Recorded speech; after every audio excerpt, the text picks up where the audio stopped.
officially and personally, thank you for taking the time out to join me, especially at a time when I personally feel people whom I've been interacting with and in my own life, I've been seeing the need for prioritizing self-care as something important and significant uh, that I've been needing to take time out for. And every time and every opportunity I get with anybody to discuss self-care or things that really matter about our well-being, I'm honestly grateful, and I'm really Mm. happy this is happening with you right now, and this Mm. happens to be one of our first conversations.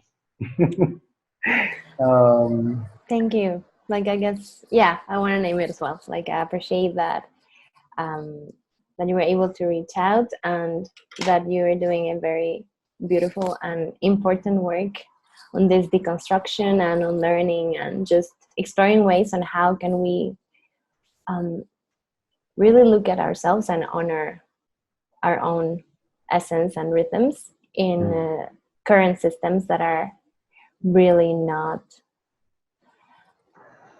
putting us up as a priority. and also for the sake of getting to know who is doing the conversation on both ends, I thought it'd be better if you introduce yourself and for people who might be listening or watching.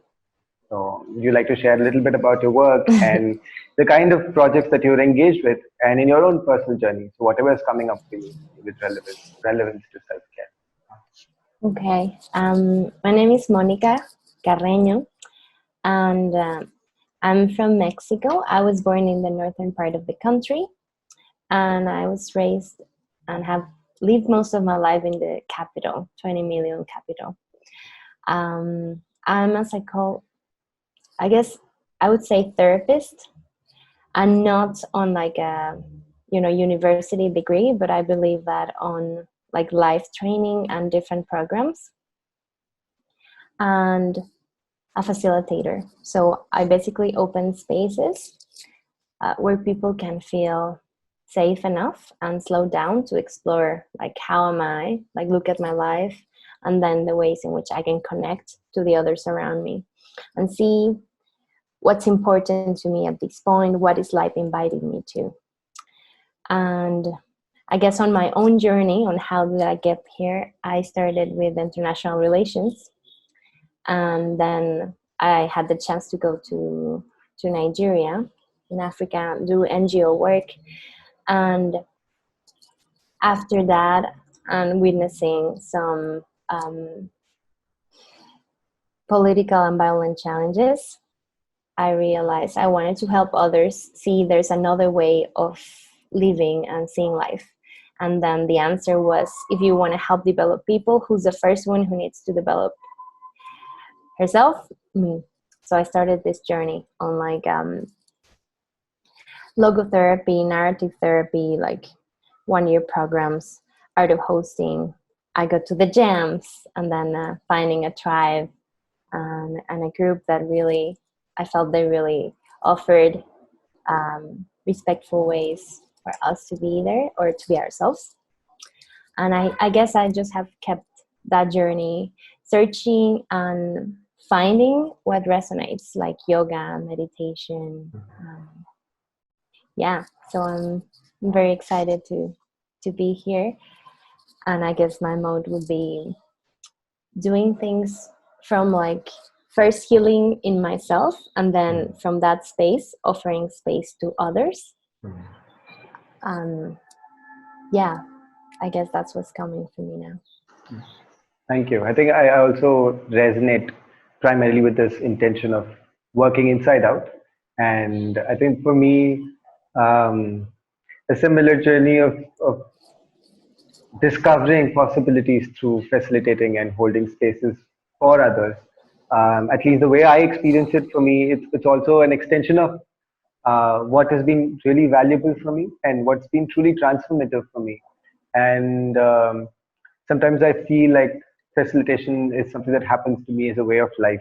It happens all the time. Mm. And I'm excited about creating that possibility of co-exploring something with people and to really slow down and ask those questions. Uh, whether it is about personal journeys or about relationships or whether it's about the work that we do in the world. I think it makes a lot of sense to me that this first step always begins from the I, and to be able to root myself in my stability and capacity for taking things forward in any dimension of life. So yeah. Yeah, I agree. And I think something I have discovered in my own journey is whether it's been working with like kids with cancer or in a bank in an organization or Mm, with youth or with adults my age, mm, is that in the end, we're all humans and we're all looking for a space to belong, a safe space where we can be ourselves, and a life where we feel like what we do has a meaning and a purpose beyond what we do, like just me right now at this point, but like mm. really community. So yeah, thanks for that. And in the context of today's conversation, is also around self-care. So I just thought one question. I mean, I didn't really prepare a list of questions, but I thought we just start with a one of the most common questions that people often ask me, and both in terms of wanting to find clarification and also to be curious about um, what it means, or is there a set definition, is that this question of what is self-care. That is something that often happens.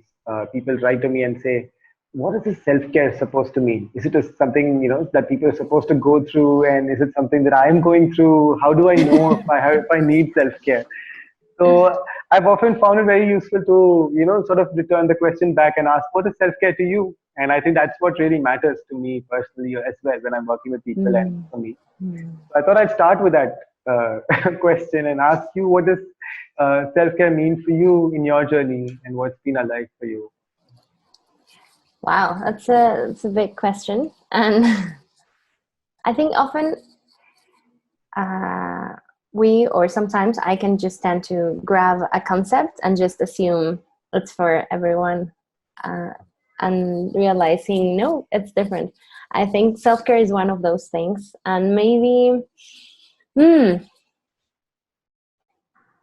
for me is the capacity to be able to look at myself in this moment and see what am I feeling, what am I needing, and also what is happening around me. If there's like other people or if there is other invitations that are there, so that I can honor or try to meet my essential needs. And my needs can be on I'm feeling unsafe, or I'm feeling exhausted, or I'm feeling that my voice is not being heard. So how can I approach to name those things or to open space for that?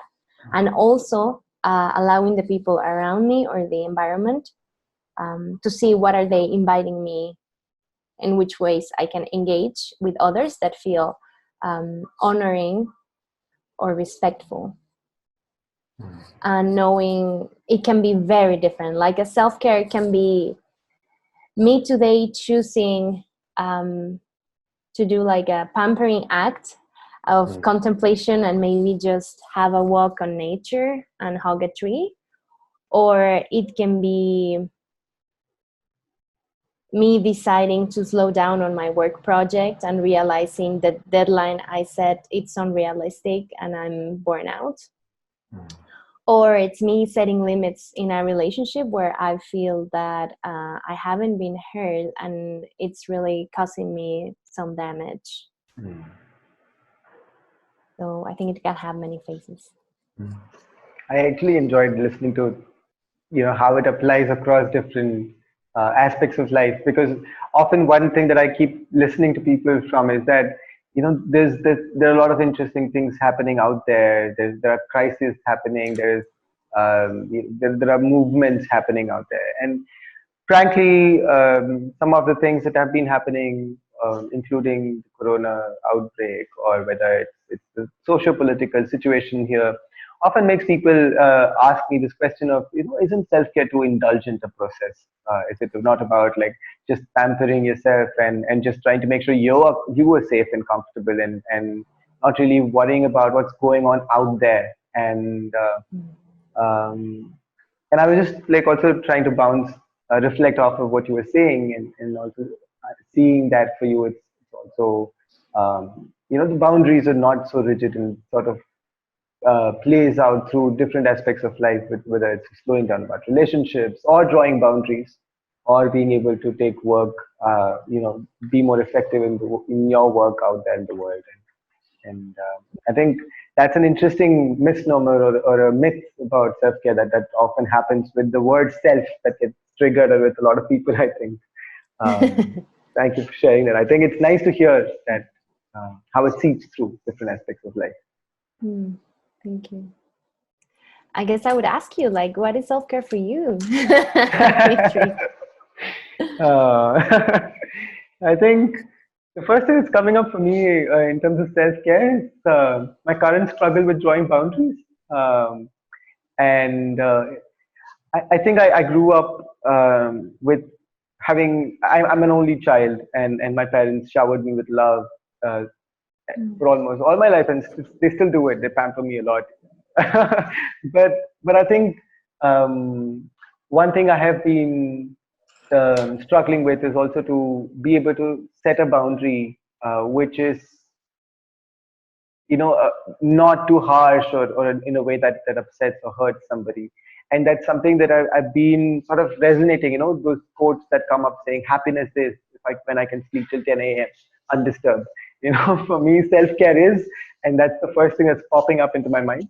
It could be something as simple as a gesture of someone wanting to hug me, or like drag me out for an extra long conversation when I'm not really having the energy to do so, or when I really have something to do, and somebody just wants to spend time with me.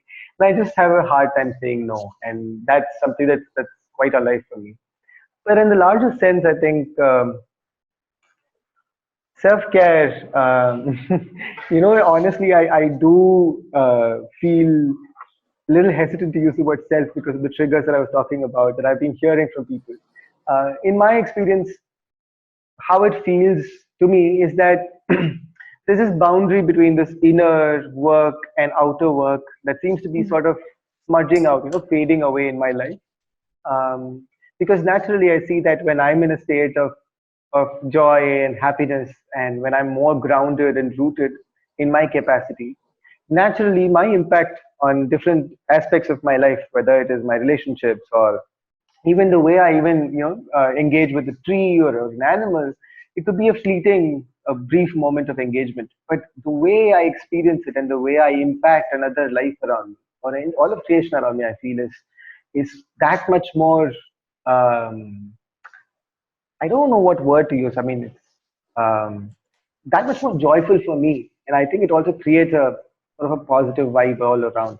Um, and I think that's something that's been really striking me hard, because it sort of feels counterintuitive for me when I'm really having an argument with my partner or a friend, and the first instinct is to go out there and fix it, but to really, take a moment to understand where I'm coming from, to slowing down, just to understand what it means to slow down and get in touch with my own capacity better, seems very counterintuitive at that time. And for me, I think the shift has been about understanding that self-care is like a fundamental fabric that runs through all aspects of my life, and to be able to slow down and engage with that capacity in me to respond to life more than to react to life. And I think that's what has been playing out for me with self-care. Thank you. Like, it really resonates what you're saying, and when you were talking about boundaries, it really made me think on how it's like respond to life around you, whether it's nature or if it's people. It really, I think, reinforces this idea of self-care is not being selfish and disconnecting from life, but it actually, being there. And sometimes maybe you have a person in your family that's going through a disease, and then it's you being able to, like, self-care is like acknowledging how can I take care of myself while engaging with my family, or that's sick, and how can I take care of himself at the same time. Or if I'm in a very stressful or even like with an abusive boss in my work, and maybe right now I can't leave that space or I have to go there every day, how can I take care of myself while I'm in that space and that energy? So I think I love how you're saying it has all these meanings. And also it kind of allows me to see the second part, which is what is required from me to be able to do self-care. And it's kind of like being present so I can be grounded, so I can see what is my own capacity to respond to life. So it's kind of like the first part is like, what is it for you? And then the second is what is required for me to be able to do it. Yeah. I think there's also, this is disconnect between being able to see and take care of myself, and actually moving from that space of discovering that capacity and actually engaging with life. And I think that's where the breakage actually happens. Self-care without being coupled with this attitude or this approach of taking responsibility to respond to life. I think that there it becomes a pitfall by itself, and it does, and sometimes can, I feel, end up being, hey, I'm okay, and now I don't have to worry about that. Now that I'm okay, I don't have to go and fix anything out there because I'm fine. But I think it naturally is connected to that responsibility of action or inaction, as long as it's conscious and what is needed for the situation. Nice. Kind of ended up for me hearing you. It's like self-care allows me to make better choices for my life and the people around me. And also, even when I can't change a situation happening out there, I can change how I'm living the experience. Going, for example, in the coronavirus situation, like, okay, the government is closing things, is doing the ban. Maybe they're struggling in works. How are we going to keep moving the economy? But then I have some choices. I can either just allow myself to be moved by this external panic all the way and just be living my days with anxiety and anger and frustration, which it kind of narrows, my space and my capacity to move and do things. Or I can say, okay, what can I do in this situation? And maybe I realize I can do some habits, like do some breathings, like having conversations with supporting friends, like maybe even gather some of my neighbors and brainstorm some ideas on how could we create like a flow of income so that we could assure a little bit about the community while we're going through. So then I'm shifting from this total panic thing, can't do anything, and I'm the victim of life and circumstances, versus I'm taking these spaces where it totally changes my whole experience, even if we're still going through that and life is still happening to us. Yeah, I think that's really well put. I mean, one very interesting set of phrases that I've sort of narrowed down upon after just looking back at my life and really asking myself, what have I really learned from all these years of explorations and experiments? I think it boiled down to just three phrases, and the first one is an ability to be able to see.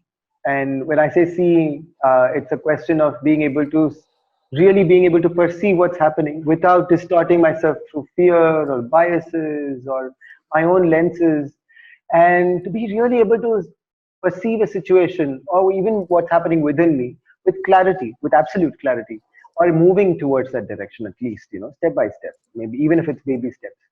And the second part, I think, which invariably leads to, as a consequence of seeing, I feel, for me at least, it's been that once I see something so clearly, there is an invariable consequence of some form of response. And I'm using the word response and not action, because sometimes the response can also be inaction, right?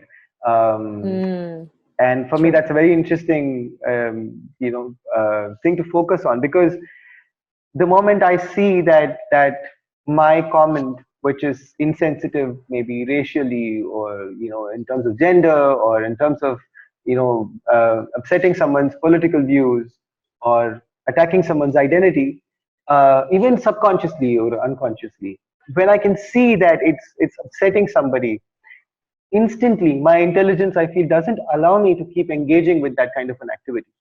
Once I've really been able to see that. And there are different ways to call that. I mean, some people look at it as empathy, some people look at it as, having experienced the same thing already, or being able to have the clarity to see things. But for me, any kind of response happens out of a certain kind of clarity of being able to see is is what really makes the world a more conscious place, and I think a more inclusive space in the long term. But I think the last part, which is often I would say ignored, I wouldn't say ignored, I think it's underrated and often forgotten about, is this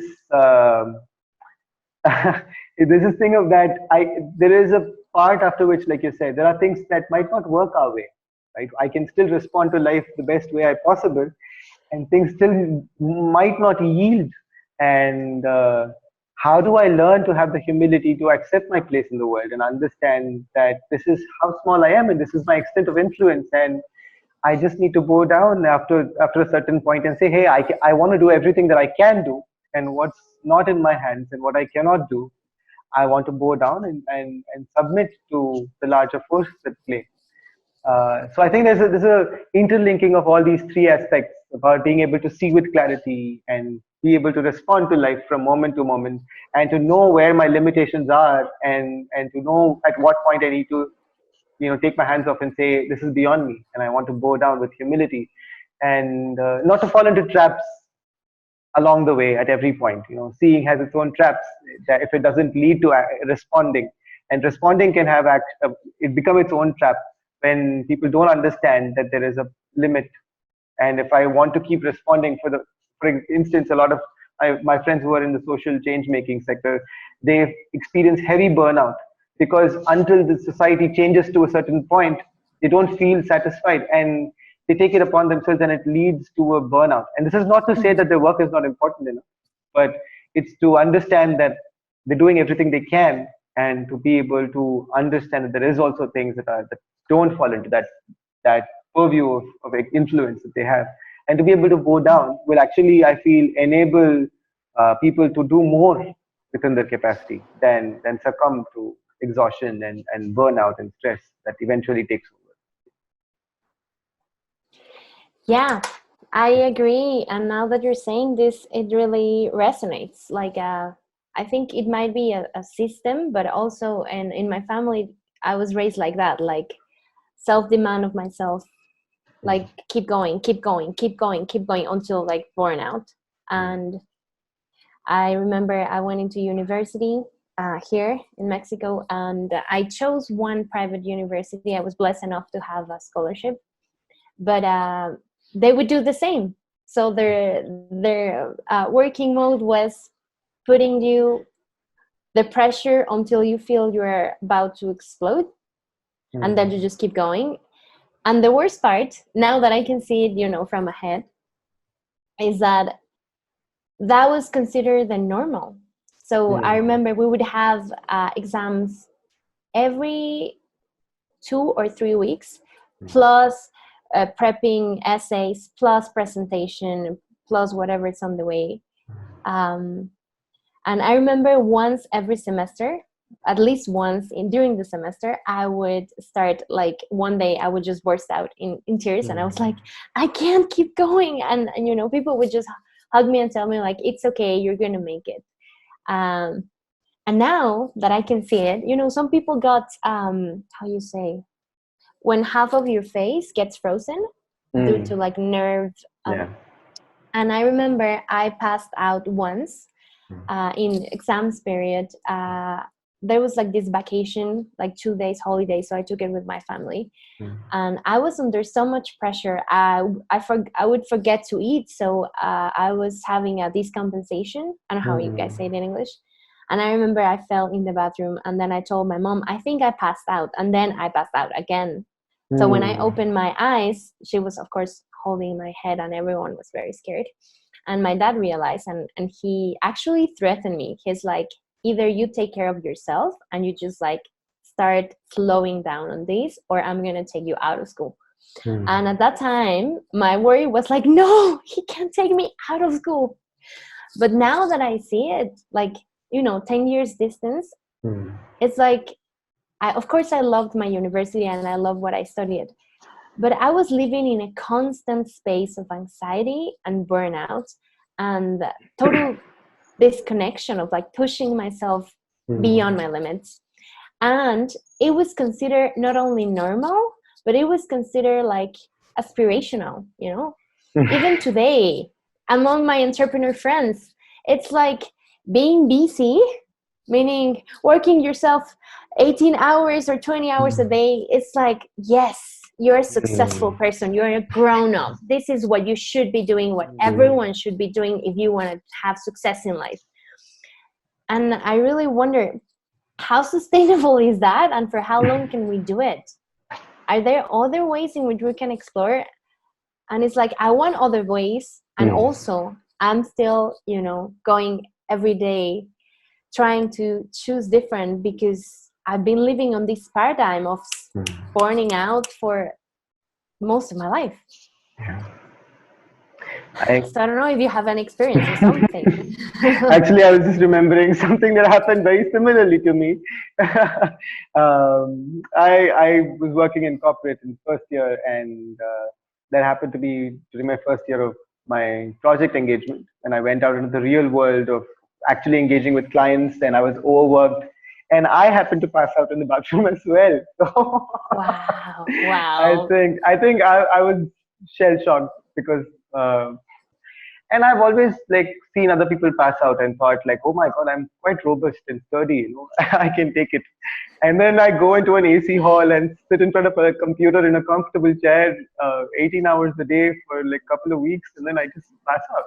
That's all it took for the software to fail, no matter how strong the hardware seemed to be. But yeah, it was a lesson and a wake up call for me, because very similar to what you're talking about. I think one thing I have also seen people really struggle with is the idea of letting go of this idea that like you said, that hard work means really burning yourself out. And uh, I actually happen to work with a colleague, a very young boy, about a couple of years younger to me when I started work. I've seen him literally, struggle to put boundaries and push himself. And every time I used to tell him, you know what, I think they're overworking you. And he used to say, but at this age, we're supposed to do this. No, how can we not do this? This is how we get a project abroad and do this. And it's okay. Right. And it's okay. And he Right. passed out, and I remember the time that he needed rest and break, and the administration was not willing to afford that to him, until it boiled up to a point where he actually passed out and had to go to a psychologist who actually recommended 8 hours of sleep, and that's all he got prescribed, 8 hours of Wow. sleep. And once he produced the medical certificate, that's when he was allowed to go home and get 8 hours of sleep. So Wow. I don't know if this is a try. Like, to me, it feels like almost human rights violation. But I think there is a certain underlying similarity that I see. And I think I'll make this comment. I have a question also for you, but I just wanted to share this thing, that pattern that I was sort of sitting with.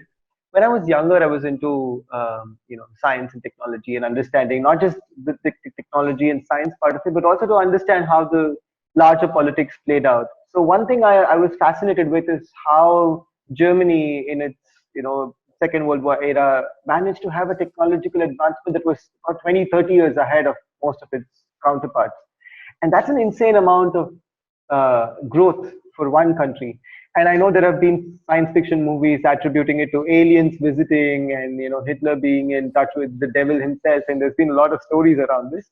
But one reason I sadly found might be was working in his favor, was this idea of having disposable slave labor, the camps that was there. And I've heard and read about stories where the only way out is that somebody goes insane or they drop dead, and they were just worked to the point where they just dropped dead, and there were always more slaves to fill the space. And this also included scientists and other people who were actually, putting in other kinds of power, like not just physical effort, but also like their intelligence and letting go of their families. And this, in this sort of use and throw format of structure that he built, I didn't find it so surprising that a country could take technological leaps ahead. And I somewhere feel in the larger, mad race to be more advanced and more developed, both for the developing countries who are trying to reach somewhere, I don't know where, but even for the developed countries who seem to be wanting to, keep up their positions on top. I think there is this attitude is sort of slipped in. Not, I'm not saying it's from Hitler, but I think this is an attitude of exploitation and use and throw, and it's very much common. I see this happening in universities, in schools, with kindergarten kids, uh, everywhere in our education system, in the way our corporates treat, at least the corporates that I've seen, treat my friends in terms of how they overwork them. And there's always this attitude of pushing people until they break. And then once there's a certificate of some sort, and then they have a legal reason to even have the basic necessities of life, and then there's a break. And I see this reflecting in people's attitude around self-care, because often what happens is, with self-care, people have asked me, or come to me at least, to talk about self-care, even to prioritize self-care, only after, the pot is also sort of full and overflowing. Like their health is failing visibly, and their health is in a really bad state, whether it's mental health or the physical health, or they've screwed up situations to the point where it's so on their face. Now it's a crisis moment. And this has been one thing also I've been trying to unlearn within myself on various levels. I'm also trying to share with others that self-care is not about crisis management. It's not when things have gone really to a point of, a volcanic eruption, that I try and paste a, some sort of a band-aid or like some sort of a quick fix. And in that desperation, I feel like there's a lot of exploitation that ends up happening. Quick fixes and consolations end up sounding more like self-care than work that really goes into the basics of life, and work that's really needed into really addressing the fundamentals of life. And I think I would like to see a day when people's idea of self-care is about noticing that first instance of something brewing, some discomfort happening, and there's a certain level of awareness about that little shift that's not working, and to be able to slow down then and there and fix it, instead of letting it boil up to a point where it's not manageable, and then desperately looking for help. And invariably they look outside for help.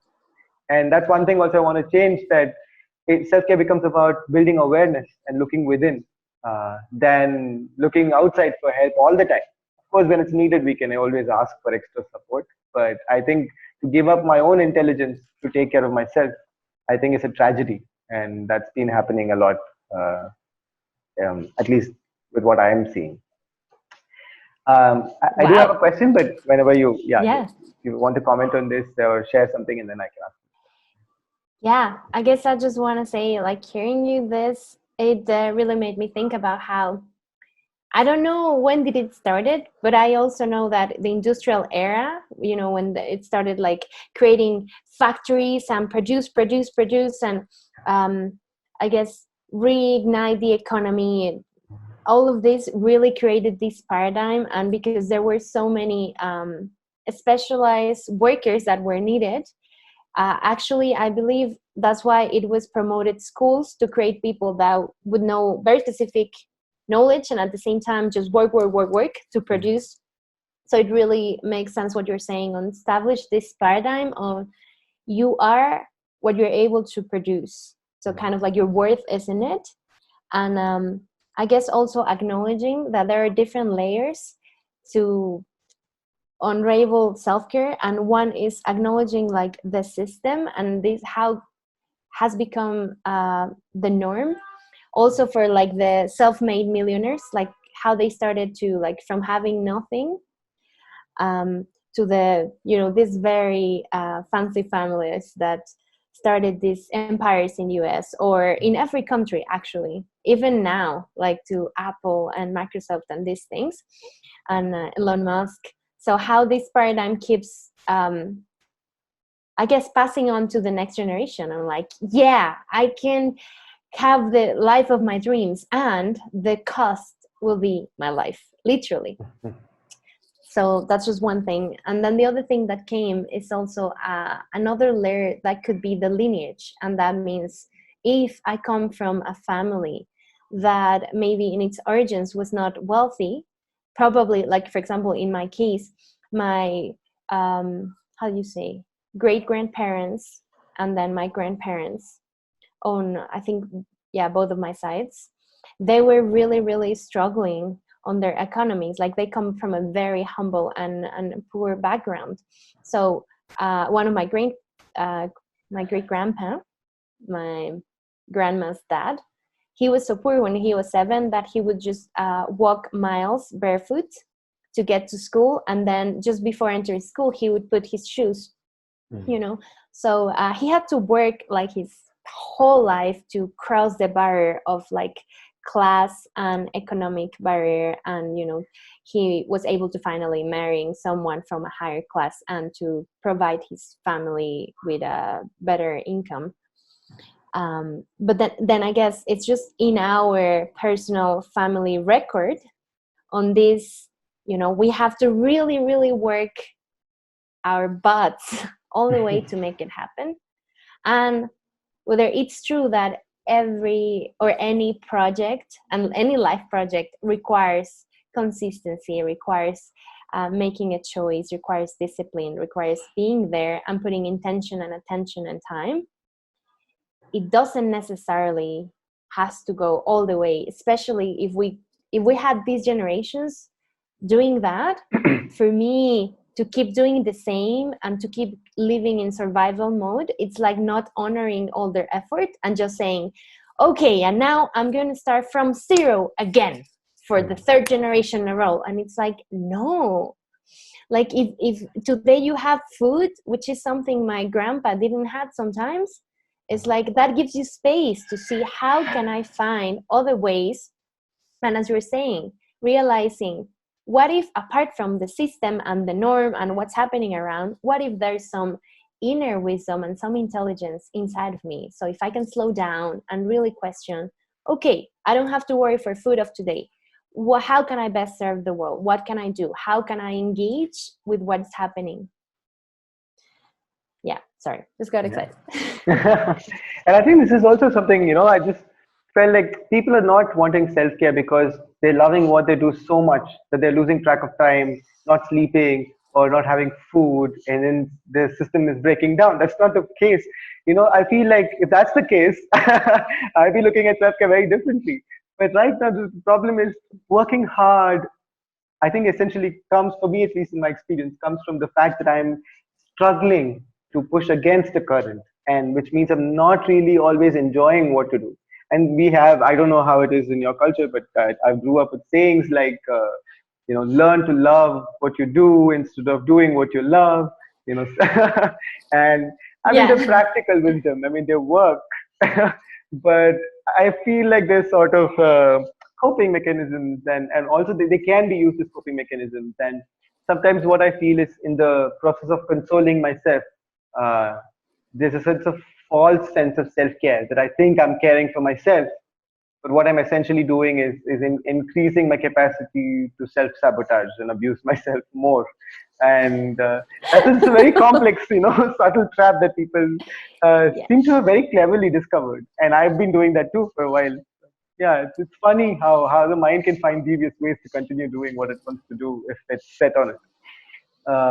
But that also brings me to a question that I was wanting to check with you, because I know that you're engaged with people um, from different walks of life, especially youngsters in your community, about taking time to slowing down and reflecting what's playing out for them, a journey into the self, from what I understand. And I'm curious to also get to hear from you. Do you also see different kinds of um, burnout, or what are the kind of things that youngsters seem to be struggling with today, the ones that you're engaging with?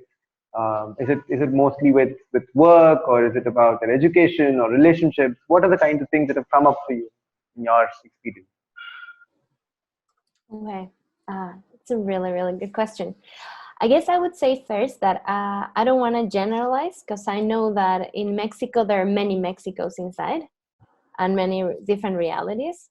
So the group that I'm working currently on, the journey to the self, which is this process of self-discovery, it has focused right now on people on like middle class.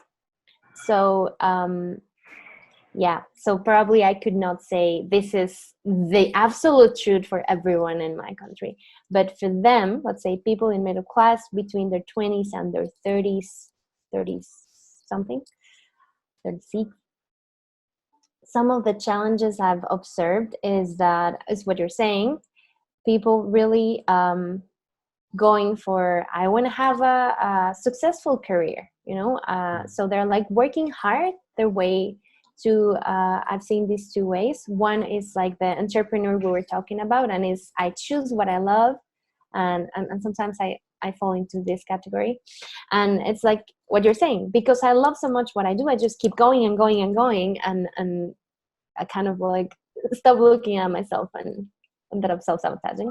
And on the other side, we have people works in corporate world that has, a work like a 9 to 5 work. Well, in Mexico, it's not 5. It's to 6 or to 7, or some works don't even have like ending time.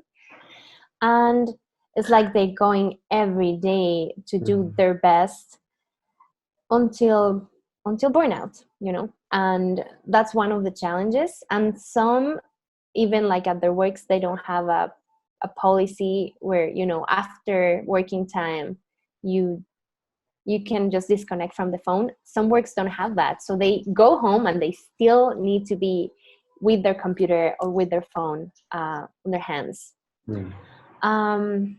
Yeah, so that's one thing. The other thing is what I observed, people really starting to question, like, okay, so I'm taking this path, to be someone in life or to be successful or whatever, but I'm like really draining myself, like I'm working my butt here. Is that all that there is in life? Because sometimes they get into this very automatic, autopilot thing. So people start disconnecting. People get tired and exhausting, and not just physically, but like emotionally, mentally.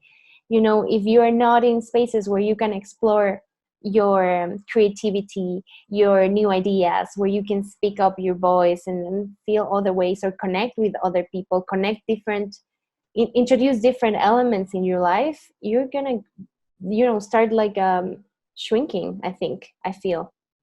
So for them, it's like, I'm feeling a bit empty sometimes, or I'm feeling that there's something that's missing in my life. Or one of the worst I've heard, and it's really common, it's like, I have a good work and a good life, like a successful path in the eyes of the rest, and I should feel super happy, and I don't feel happy.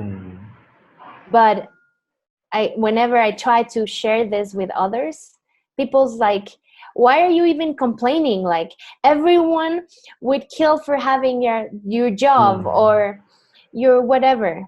And then, people gets like, isolated, and they start putting this, using this mask on the outside world, like I'm fine and everything's fine with me, but on the inside they are not really okay with it, and they're just starting to resent. They're not finding a purpose on that rhythm, or on that career, on that work, or on that environment.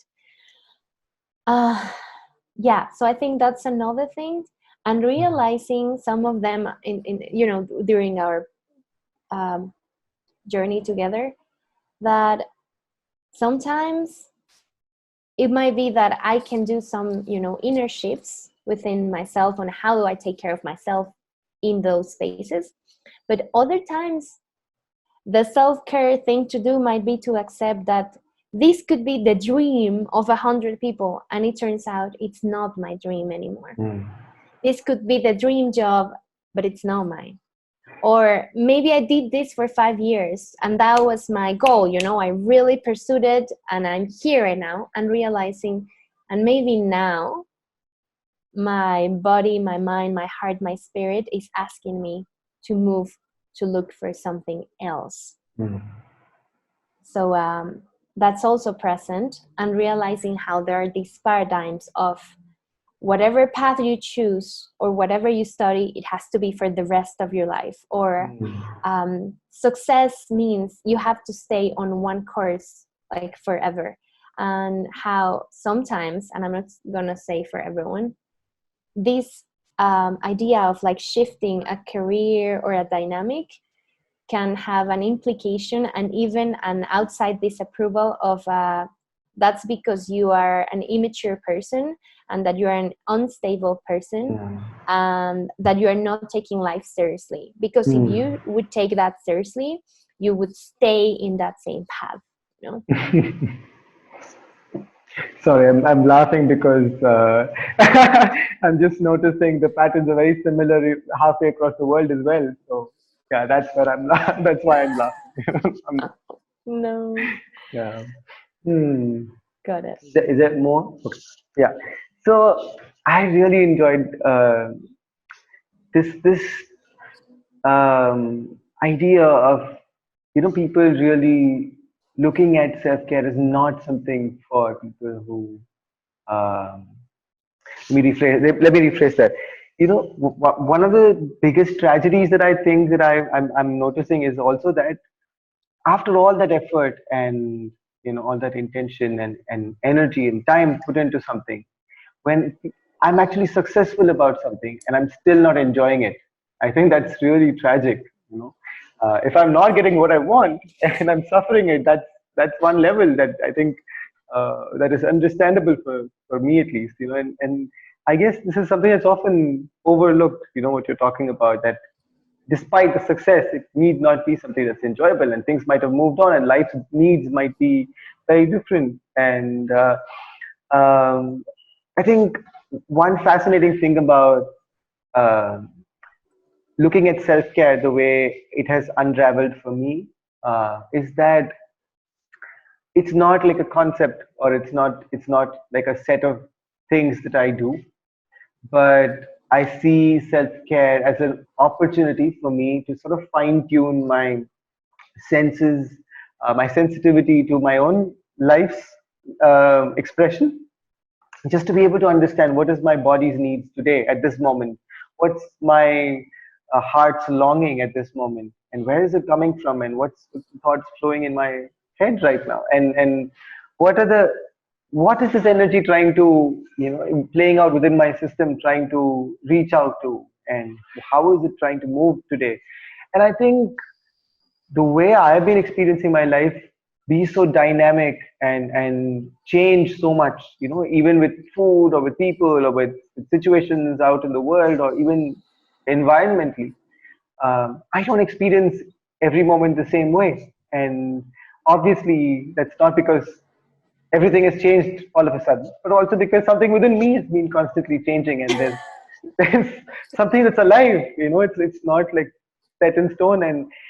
And when I'm really looking at self-care as a conscious process, then it invariably needs an intelligence that's awake and attentive and alive 24/7. It's like a smartphone that can constantly keep track of what the user is needing. That's why we call it smart, I feel.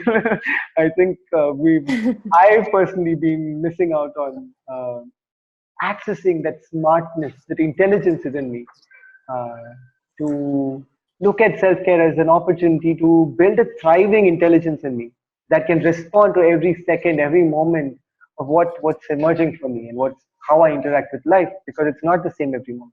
And I think that's a fantastic opportunity for me to live life joyfully, irrespective of what I end up achieving or not, or where I'm headed. And that's been exciting for me personally. That's yeah. Nice. I guess like two questions are coming for me, but like, I mean, to ask you and talk about. Yes. One is like, what is like what was some of the turning points for you? Like, how did you realize growing up in this system, one way, which when we are into it, we don't know there's, other ways, to realize like, oh, maybe I can actually live in the world from another space. And the other one is, how do you identify this, I guess, sneakier ways in which sometimes you stop taking care of yourself, or you just run over your needs, realizing like, oh, that was subtle, or it was invisible. Because I think the problem right now, or very often, is that sometimes going past, or we have done this for years and for all of our lives, so these things are kind of invisible to us. So yeah. Thank you for the question. I think both of them are spot on. I would say the second one is the more alive question in me. But I'd answer both quickly, and I would love to hear from you how your experience has been. I think, interestingly, I don't know if I want to give references from the movie Matrix, but even when I'm within the system, I always had these signs that were visible. One of the first early signs that I noticed was just having conversations with my family members and relatives. My grandparents have told me about their story. About my grandmother's story was that she comes from a struggling economical family, and she had to get to a job as soon as possible, and the way for her to do that was to finish her 10th grade exams and earn a decent score so she can get earning quickly because they needed money. And she said, I hated school and I was like just trying to make the score because that was not the important part, but I wanted to get somewhere and this is the only way I can get there. And I know it's hard. I know the education is not that interesting, but if I just toil through that somehow, I get something that that I need, or that I think I need, or I want. And this is my grandmother's story. And I've heard my grandfather also say the same thing. And my uncle said the same thing. And my sister, and other elders. I think my parents also talked about the same thing. Essentially, one thing I noticed was everybody had their difficulties with systems which did not match, which did not work for them. But like you were talking about, there's this sense of normalizing things, including suffering and pain, and saying that it's okay, and especially taking those, I think they're both related back and forth, seemingly self-care looking things that are actually self-sabotage, that allow me to mess with myself even more. This has been a continuing story, and I thought, okay, 3 generations later, things would be different with me. And I actually, for once, one was somebody who actually enjoyed learning in school for a change, because my mother was a school teacher working in the same school. I didn't have too much of a peer community who trusted me, and I couldn't do all the mischief that other people were up to, because people thought I would go and complain to my mother or let my mother know what we were up to. Yeah. But when I actually talking to everybody, I asked them, did you really enjoy school? People are like, yes, I did. Some people say no. Some people say, yes, I did. And I asked them, interesting. What about school did you enjoy? And then it eventually comes down to, oh, I had a lot of fun with my friends. And I said, oh, that's lovely. You could have had that also if you're staying at home with a bunch of really fun neighbors. And they were like, no, but if I stay at home, there's nobody else at home because everybody's gone to school. I said, exactly. That's the problem. And this is just from my understanding. I'm not like, again, wanting to speak for everybody, but I've been having these conversations and I noticed very few, a handful of people I've spoken to across generations have actually enjoyed the systems that they've been part of and actually worked for them, including corruption, which is a big deal where I live. And everybody, I've gone through some intense, humiliating experiences because I refused to bribe and I refused to, circumvent the system. And people have just given me advice saying, it's okay, that's how the world works, be practical, and this is how it is. But I know every time the person who gives me the advice experiences that humiliation, they suffer. And the only consolation is that everybody goes through this. And I feel like this is somewhere, I think I grew up with too much idealism in my system, that I thought, life should be lived sensibly. I think that's that's an idealism I grew with, Right. and it's Right. true for me, in some sense, because I thought if I have some sense and it doesn't mean something to me, then why do I engage with it? There must be some other way around. And it is true that for a long time I felt lonely, and I almost thought, there have been days that I thought this is all a dream and I'm going to wake up, and I've spent nights on the terrace on top of the water. We have like a water tank on top of every apartment. So I used to lie down there undisturbed, looking at the stars and thinking, okay, somebody is going to switch on the lights and say, okay, show's over, wake up, or like somebody's going to come and pull me away from this planet. And because it didn't make sense, and people were doing things that didn't make sense to them, and I didn't agree with them, but I don't know how they could put themselves going through that because of normalizing it as life. And somehow I think I refuse to believe that. And I think at some point it was like a do or die situation. Either I have to give in, which didn't make sense to me. Like I said, my intelligence refused to allow me to live a way that didn't make any sense. It just felt like something has to be there, and how can it not be there? And I thought, okay, then I'm not meant for this world. I'm probably going to, my life might end abruptly at some point, because I can't take this pressure and Mm. nonsense in that sense. But I think one thing that changed for me was when I was willing to really take that leap of faith and quit everything that was familiar for me. I quit my job. I quit everything that I thought I knew. I was willing to give up on everything that I had built for maybe 20, 25 years, and ask myself, can I look at life afresh? And that took me to a lot of, I would say, a quiet dimension of this world. People doing spectacular things, living lives so wonderfully, but very quietly, not making a lot of noise. And I think that's Mm. also something that I see as sort of like a very tender, subtler, and very gentler way of, very firm, but at the same time very firm and very powerful way of living. I've always, and in my youth, confused roughness and sturdiness as power, and subtlety and softness as not power. But I realized that there is so much more beauty and power in this way of living. And I saw there are a lot of them throughout history and time and space. It's just that they were not loud enough, and unfortunately, my intelligence also got hijacked to the point where I only could listen to loud voices. Like, so how I sometimes hear the voice of fear in my head a lot more than the soft, gentle voice of wisdom. So I learned to sort of tune that out and tune into this, and I found there were so many people doing so many things, and there didn't seem like anything new was there for me to do, but there was a lot to learn and a lot of things to unlearn, which is why I often think that my journey of life has been a lot more about what I don't know, more about what I've unlearned than what I've learned.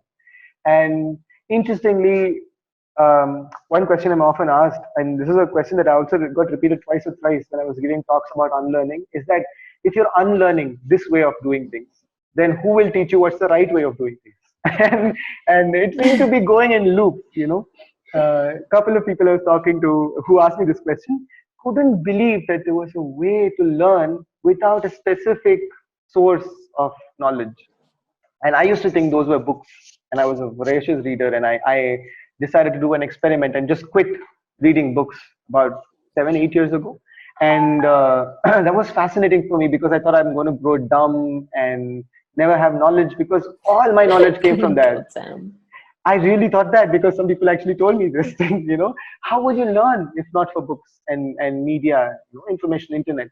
Right. I just realized I wanted to look at life firsthand, because even though somebody's point of view might be better than mine in some ways, I still wanted to know, what does it mean to look at life firsthand. And the best analogy I can come up with from my experience is that unlearning is like exhaling fully from the lungs.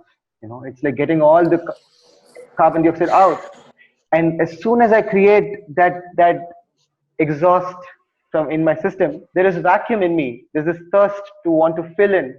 And even Right. if I don't consciously breathe in, it's going to go in one way or the other. And Yeah. all I need to do is unlearn, and the learning happens naturally and spontaneously. And I think that way of learning has for me has been fascinating, because the things that I end up learning are beyond my wildest imagination, because I'm not looking for anything specific. It's like living like an empty piece of paper, and I never know who's going to write on it and what's going to be. So that's been a fascinating journey for me. In terms of traps that I fall into, one of the actually the course that I'm doing on authentic self-care has one session just talking about tools and traps. One way I've seen is that the human intelligence can fall, or I would say human intellect, my human intellect at least, I've seen fall into this very clever situation of turning anything and everything into a trap. If there's a beautiful theory about life, I can turn that into a trap and limit myself.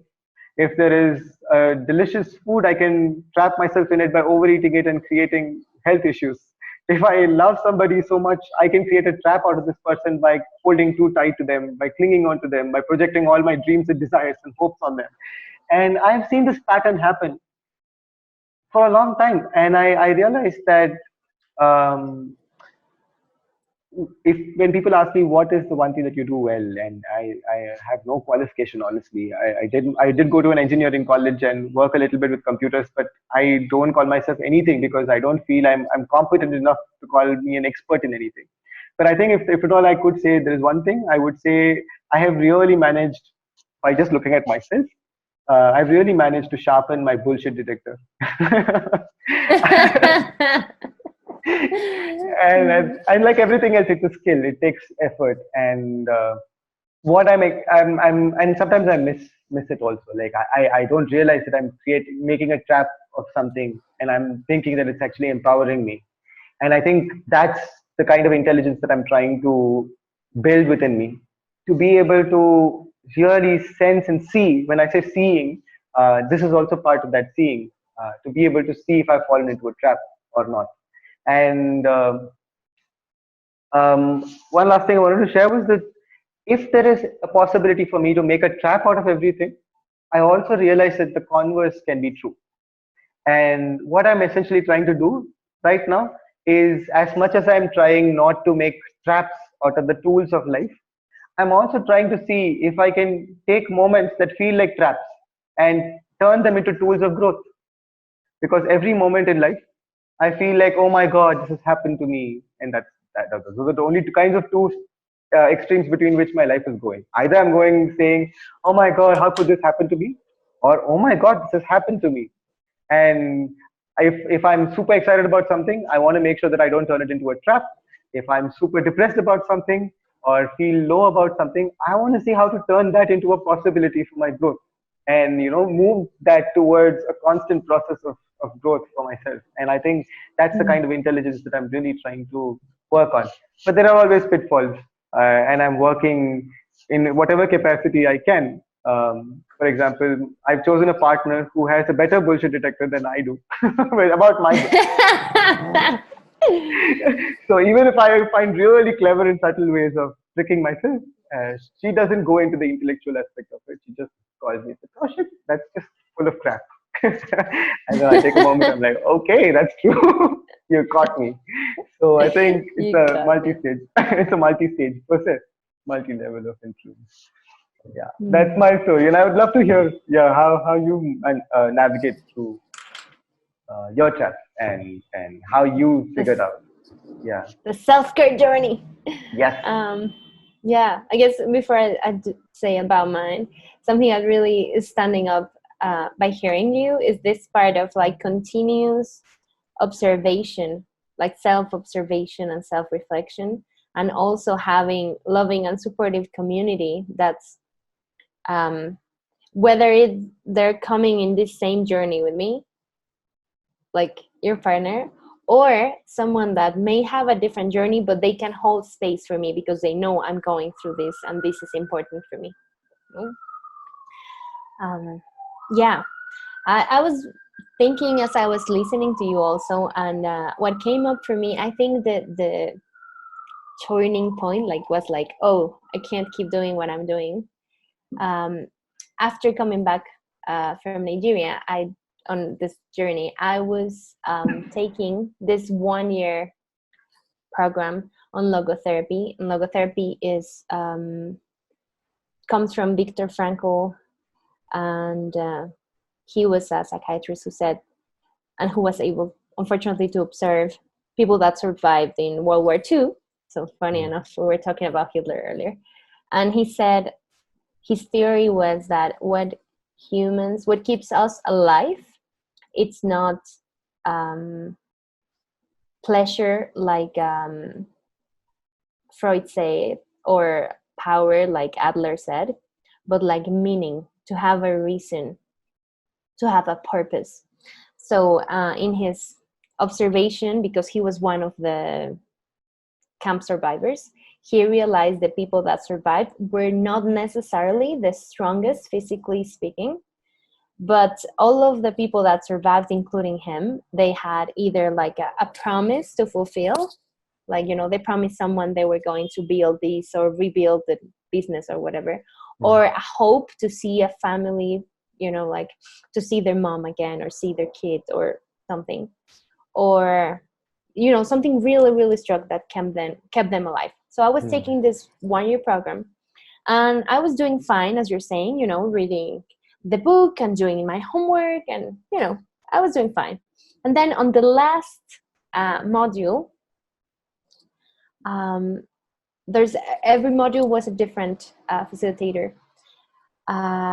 Silvia, she's an amazing therapist and beautiful teacher, and she asked me, you know, I was having this on my mind theory, and she asked me, okay, so how do you feel? And I was like, well, it seems to me like da da da. And she's like, no, what do you feel? And I kept just rationalizing things until, you know, she just kept pulling, like, Monica, what do you feel here? And she touched my heart, you know, after the third or fourth time. And then at that moment, I remember I was able to, like, you know, it kind of like connect something that was completely disconnected and feel my heart and feel my body. And I just started crying, like, and crying and crying, and I could not stop crying, and I didn't know what was happening. And it felt like a damp, you know, that has been holding so much, and it just broke, and it's just like, and of course, I mean, after that, I started going to like therapy and reading books and question myself and things. But at that point, I thought, you know, my life was good, you know, I had everything in control. And then it's like, I'm sensing there's a whole world inside of me that I was not aware of it, because I was completely detached from my body. So that was a very important turning point. And I guess the second part is being able to observe how does it feel to live from this place of not taking care of myself. And then sensing the other way. It's like most of my life, I come from a family with a lot of anxiety, and where women in my lineage did not have voice or space, and they were constantly being, you know, neglected and saying, you shut up, you don't have an opinion. You know, my grandma was totally left when she was 5 with 2 of her brothers to take care of their brothers the whole night when their parents would go. My mom would always be struggling with my grandpa because, you know, she's a woman, so she's not allowed to go out. She's not allowed to get a university degree. She's not allowed to learn a new language or play an instrument. But her siblings, brothers, they can, because they're men, right? So I'm living in this constant anxiety since I grow up, because that's what we do. But then after this moment I'm telling you, and this journey of like therapy and books and self-exploring and just looking for something else, I started finding new spaces. So I started finding yoga, some YouTube videos on meditation, some tools of like, you know, sitting in a circle and just talking to people and see people in their eyes, no agenda.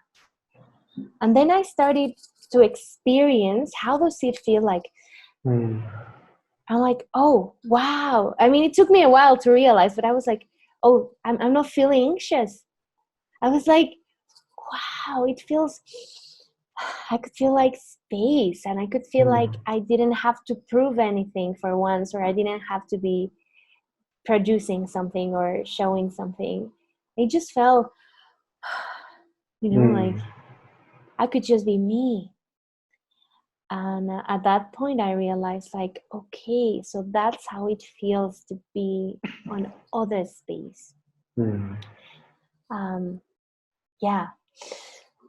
And I'm just by saying it, I feel excited again. And and I guess what's helping me right now, because as you're saying, I think it's a everyday, moment to moment, being on, trying to be aware of my self-care. I realize in my case right now, it appears in sneaker ways, like trying to put myself a lot of goals per day and commit myself to deliver proposals in unrealistic times. So that's a beautiful, very beautiful, smart way to self-sabotage me, because, I promise to this person I will do that. I promise I will deliver this. That's one thing. And the other thing I observed that I tend to do is, because of all this lineage and the way I was trained and how I experience life, is that it has to be hard so that you can be happy or successful. So when I don't feel like it's going to sound really bad, like I'm not struggling enough, or that it doesn't feel that hard, which it can happen often because I actually love what I do. I really, really love. So sometimes then I feel like maybe I'm not doing enough, or I'm not working enough, because it doesn't feel that hard. So I just keep putting myself more load and more load and more things. So what I do now, one thing I started to do, I don't do it anymore because now I can have it as a practice, but one is I started putting alarms in my phone, kidding you not, like 3 times a day it would sound. And every time I would sound, I would breathe, like do like 3 breathings, like, and ask myself, how do I feel? What do I need? And then midday again, how do I feel? What do I need? And first I felt like a super dumb person. But then I realized it was not something I grew up doing. It was something that I never saw anyone around doing it. So it was not natural for me. It was blocked. So I was like, okay, no one taught me. It's like if someone never taught you how to swim or how to tie your shoes. You're not going to naturally do it. But if you start practicing intentionally every day, it will get to a point where you can tie your shoes without thinking that much, or you can just go and swim. So that's something I encourage people to do. And the other things, like in my particular case, is it needs to be hard. I try to, when I'm feeling it's not hard enough and maybe I'm not doing or working enough, I make a list of all the things that I did. And I do like most of the things, from like, prepping my meal, to my meditation, to sending those emails, to answering to like 40 WhatsApps, having 2 calls. And then I'm like, oh, shoot, like actually I worked, and one of my roommates, she laughs a lot because she's like, you're working all the time. Like, she's impressed on how can I not see it? But as you're saying in the beginning, that's a problem. Sometimes we cannot see it, and we think self-care is like this washy-wishy, dreamy thing that only people with lots of time can afford that luxury. And it's like, no, how in this everyday, in these moments, I'm listening to myself.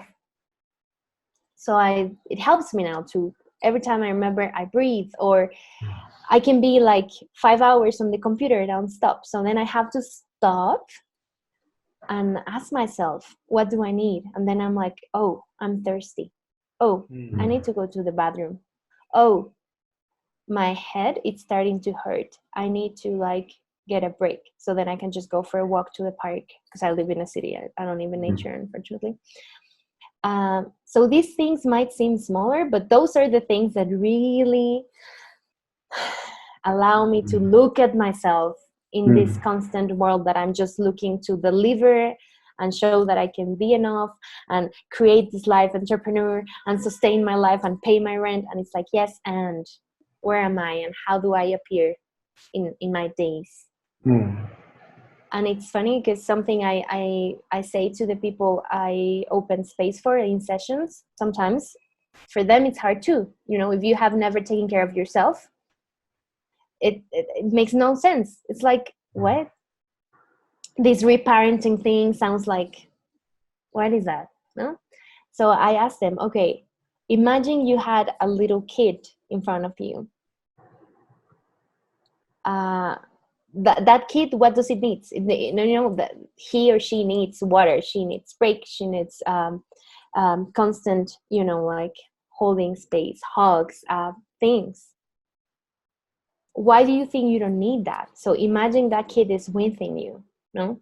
Or when you're trying to, like, at least it happens to me, sometimes I can be very hard on myself, like, oh, I should be doing this, I should be done by now, I should be over with this emotional wound, I shouldn't be, and then I just come back and say, like, okay, if I was my best friend, if I had someone I love, like a friend next to me, how would I be speaking to that person? Would I be saying those things to that person? Oh, you're an idiot, you can do this, it's not possible, you're not over it again. And then I realized, like, no, I would be like holding space and being gentle. So I tell them, imagine there's a kid within you that's always, needing support. And 2, imagine you are being a good friend to someone. How would you treat them? Because usually all these conversations happen in my mind, so they're invisible, so no one's heard them. And sometimes I don't even realize I'm having those. Yeah. So I guess those would be my answer. Like now, like I'm thirsty, so. I'm actually enjoying watching you take those moments of deep breath and just grounding yourself, because I think a lot of times what you said absolutely plays out both for me and people I've been working with, is also that it feels unnatural or unusual to take that little bit of time and do something that initially might look odd, taking a deep breath or just closing my eyes and sitting. And I think this is also, I think for me at least, my fear about it has been cultural, that people would say, "Arey, what's this? Like, this fellow is trying to show off, or like he's trying to be all spiritual, or is trying to look like somebody who's too sorted." And this has been my fear.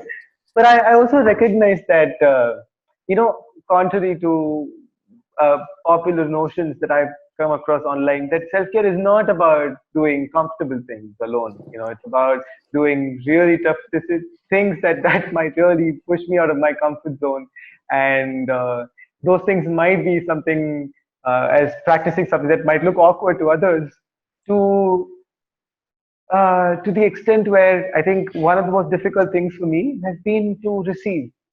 To say that, like you mentioned, to say, I need that right now, and I want to allow myself to receive that. And whether it's just a small nap that I need, or especially when it comes to receiving from others, to pick up the phone call and say, hey, could I get just a couple of minutes of your time? I just feel like getting something off my chest, or how are you? And I feel like sharing something.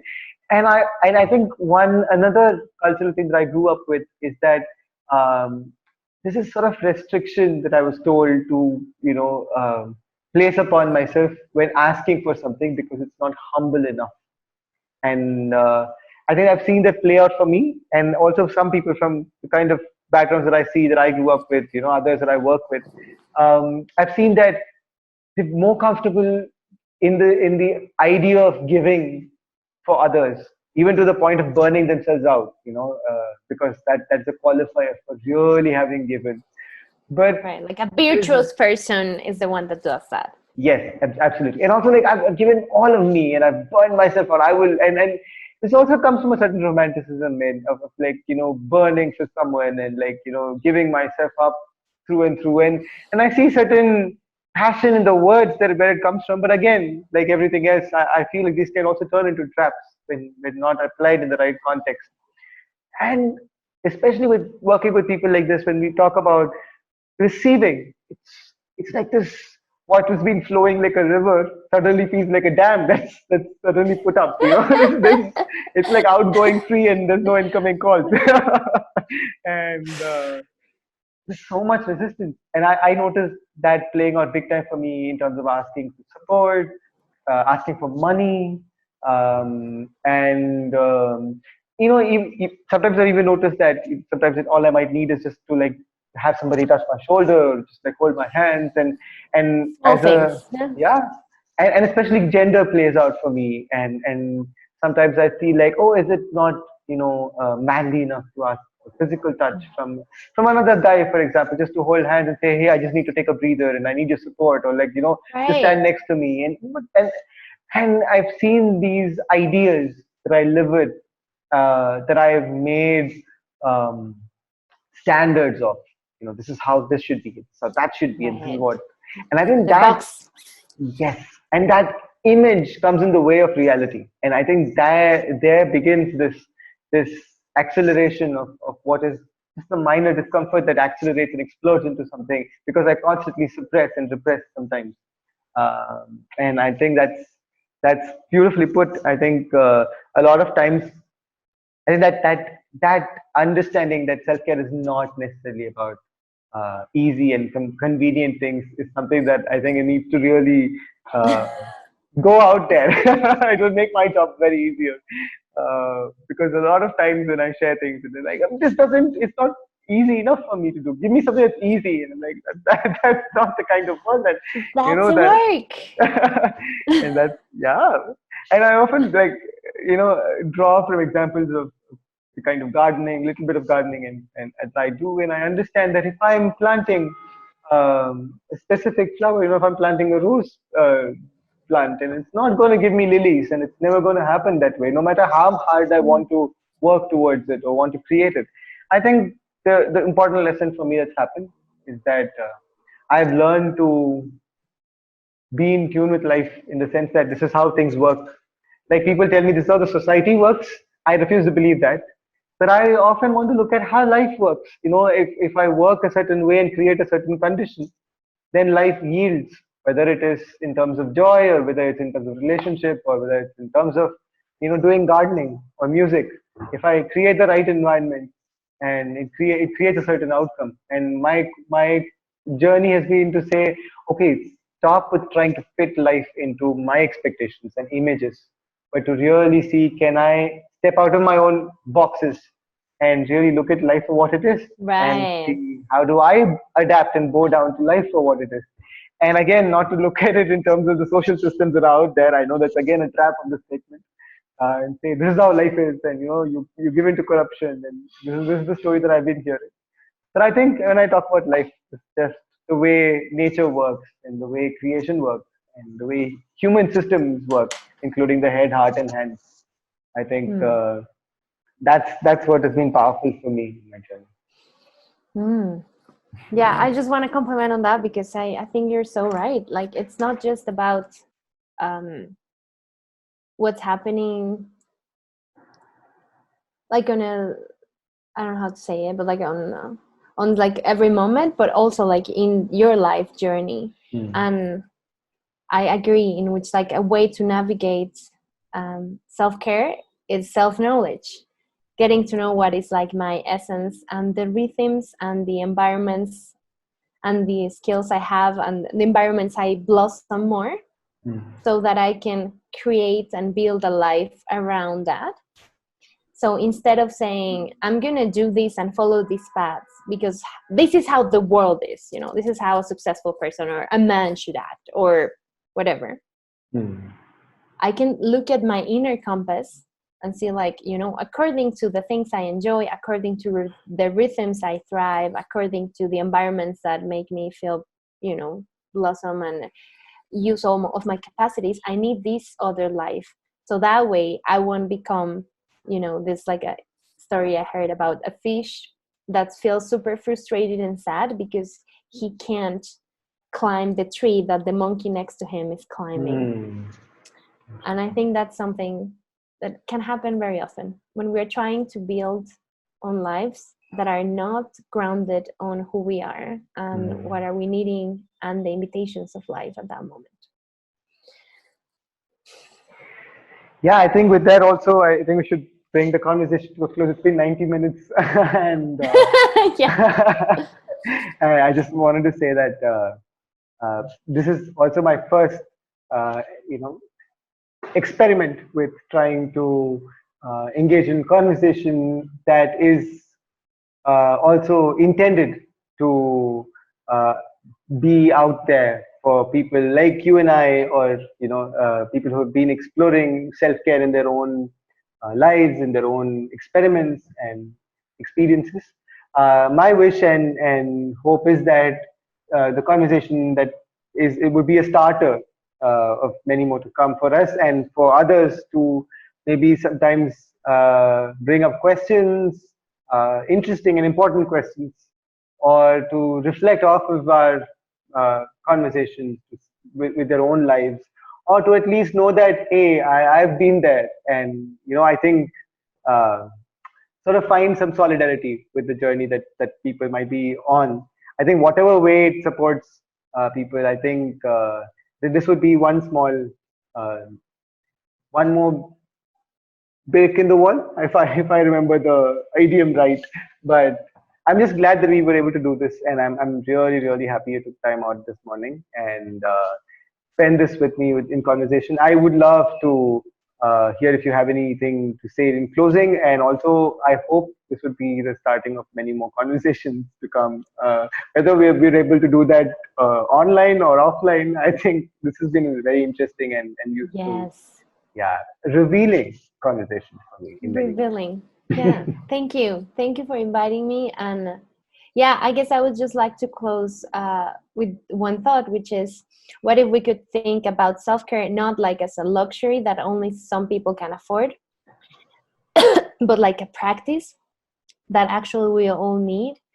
Because if I cannot give others what I don't have for myself, and I cannot hear and be present for other voices and what others needs if I cannot even hear to my own voice. So just that, and thank you for the space and for all the sharings and the learnings, and yeah, hopefully we can keep talking. Thank you, Kaushiek. Thank you.